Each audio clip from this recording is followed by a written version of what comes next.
नव्हतं, असं काही परिचय द्यायला लागेल कालच कळालं मला. सरांची ओळख कुठल्या अंगानं करून द्यावं हा एक विषय आहे, अनेक पैलू आहेत. सर्वात प्रथम तर इथं विहाराची जी जागा आहे तिथं खरंच तुम्ही भाग्यवान आहात. तुमचं गाव, ते वातावरण, विहाराची जागा, ही शांतता आणि तुम्हाला असलेली ओढ, या सगळ्या गोष्टीतनं हा योग जुळून आल्यासारखं दिसतंय. अशी ओढ असल्यावरती अशी जागा आहे आणि गायडन्स करायला, मार्गदर्शन करायला सरांसारखे लोक आहेत, गायकवाड साहेबांसारखे धर्मचारी इथं आहेत, लगे आहेत, बौद्धचारी. एवढी ओढ असलेली लोक असल्यावर तुम्ही नक्कीच ह्या प्रयत्नातनं काहीतरी स्वतःच्या जीवनाचं चांगलं होईल यात असं काही वाद नाही, होईलच. सगळ्यात प्रथम सरांची ओळख माझी 2015ला झालेली, 15 ते 16च्या दरम्यान. असंच एका धर्माच्या कार्यक्रमामध्ये सरांची भेट झालेली. तिथून काही गोष्टी सरांसोबत राहण्यात, चर्चा करण्यात, मीटिंगमध्ये बसल्यानंतर कळत गेल्या. कसे तर त्याच्यातनं कळालेली मला हिस्ट्री अशी की सरांचं धम्माची ओढ सरांना खूप आहे. आणि कदाचित मला जसं माहिती आहे तसं 78 पासून 89 पर्यंत सरांनी रितसर बँकेत जॉब केलेला आहे, बँकेमध्ये नोकरी केली.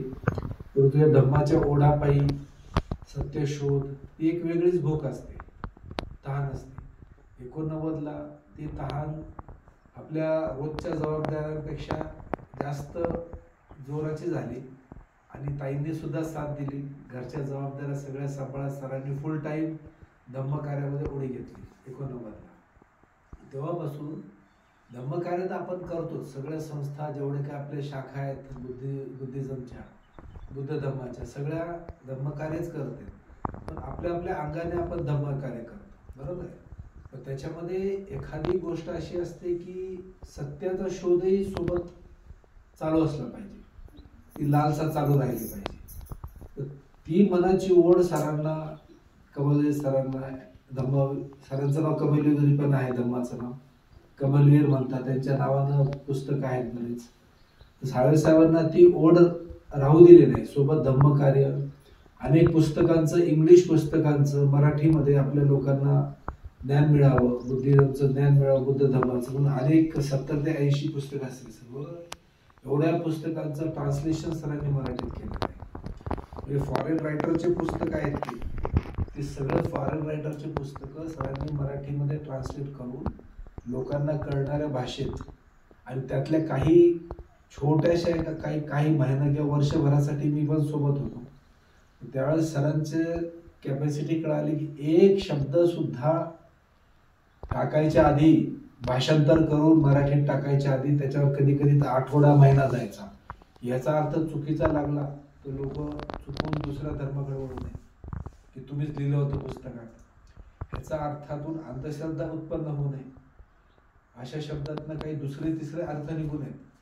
अशा वेळेस मी पाहिले की काही काही वेळेस 2-2, 3-3 दिवस, 8-8, 10-10 दिवस एका शब्दावर गेले. तर हा चोखंदळपणा म्हणजे संशोधनाची वृत्ती आहे, शोध घेण्याची वृत्ती, की आपण जे देतोय ते आपल्याला कळतंय का, आपल्याला कळत असेल तर लोकांना त्याचा दुरुपयोग होऊ नये, चुकीचा अर्थ लागून लोकांची दिशाभूल होऊ नये, चुकीच्या मार्गाला लागू नये. ही धम्माची ओढ, ही संशोधनाची ओढ, केवळ धम्मपालन. आता मी पण एवढे वर्ष धम्मपालन केलं, पण कसं रविवारी वंदना घेतली, आपल्या कामाला गेले, बरोबर. आपलं थोडं माझ्यासारख्या लोकांचं पालन हे रीतिरिवाजाप्रमाणे होत जातं. त्याच्यातली संशोधनात्मक शोधायची वृत्ती निघून जाते. आता मला जास्त नाही, पण तुमच्या इथं जसं सगळं शेती करतात, आता सगळेजण शेती करताय, एखादा शेतकरी जरा डोकं लावून सरकारी योजनेचा फायदा घेऊन, सबसिडी घेऊन काहीतरी दुसरं वाहन आणलं त्यानं, ते लावलं, त्याच्या तांदळाचा खप वाढेल का नाही वाढतो ना. तसं संशोधन वृत्ती केली तर आपल्याला आपल्या धर्मातला सार नेमका, आपण गाथा गायली, त्या गाथेचा अर्थ काय, त्याच्यातनं आत्मसात काय करायचंय. आयुष्यात माझं दुःख आहे, आपण म्हणतो ठीक आहे धर्मपालन करू, शेवटी घरचं तर राहणारच आहे ना, कीर्ती घरचे भानगडी राहणारच आहे, व्यापारात तोटा राहणारच आहे, ते राहणारच आहे. आपण समजून घेतले, कारण आपल्याला समजून ऍडजस्टमेंट करायची, संशोधनाचा भार अंगावर घ्यायचा नाही. तर धम्म सदधम्म भगवान बुद्धांनी जो सांगितलेला आहे, तो सदधम्म म्हणजे खरा खुरा निसर्गतः अस्तित्वात असलेला धम्म.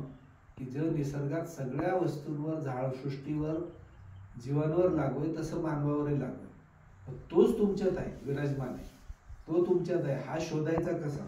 त्याच्यात आपल्याला जे दिलेले पंचशील हे ते सगळं दिलेले त्याप्रमाणे आपण पालन करतो, तर त्याच्यातली जागरूकता वृत्ती आपण हारून बसलो. त्यामुळे त्याच्यातलं सुख किंवा सुख नाही म्हणलं तर दुःख नाहीसं होऊन आपोआप त्या जागी सुख उत्पन्न व्हायची क्षमता आपण गमावून बसलो. आपण त्याला फक्त कसं प्रोसिजर करावं. प्रोसिजरला काय म्हणते सर? प्रक्रिया. रोज ठरलंय नांगरायचं, त्यातले गोटे काढले, दगड काढले, काही करायचं नाही. रोज पावसाळा आला की नांगरायचं, जेवढं येईल तेवढं येईल पीक, आलं नाही तर सोडून द्यायचं. पण त्याची मशागत करायची तयारी नाही. तर तसं धर्मपालन आपण जरी करत असलो तर ती धर्मपालनाची वृत्ती शोध घेण्याची, जागरूकतेची नसल्यामुळे आपल्याला हवं तेवढं सुख, हवं तेवढा फायदा धर्मपालनाचा होत नाही. मग धर्मपालन करायचं म्हणजे कामधंदे सोडायचे का? सगळं शेतीवाडी सगळं सोडून बसायचं का? नोकरी सोडून बसता येते का? नाही. धर्मपालन करताना जागृती आवश्यक असल्यामुळे आपण जी काम धंदा, नोकरी, शेती, व्यवसाय काय करतोय ते करतच सुख उत्पन्न होऊ शकतं. आणि हा मार्गाची चुरूक कमल साहेबांना, साळे साहेबांना 2000 साली क्लिक झालं की हे काय धर्म तर मी वर्षानुवर्ष पालन करतोय त्यांना वाटलं.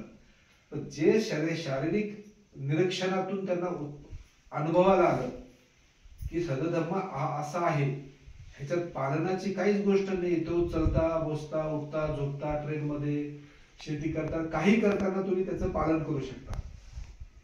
मग हे सदधर्म म्हणजे मनाची जागरूकता, शरीराप्रती, अस्तित्वाप्रती आपलं जागा असणं. हे जागा असणंच आपल्याला दुःखात जाऊ देत नाही. पण हे आपण अनेकदा सगळ्या प्रवचनात ऐकलेलं वाक्य आहे. तर ते साध्य कसं करायचं? ही सती साधना म्हणजे जागा असण्याला पालित सती म्हणले आपण.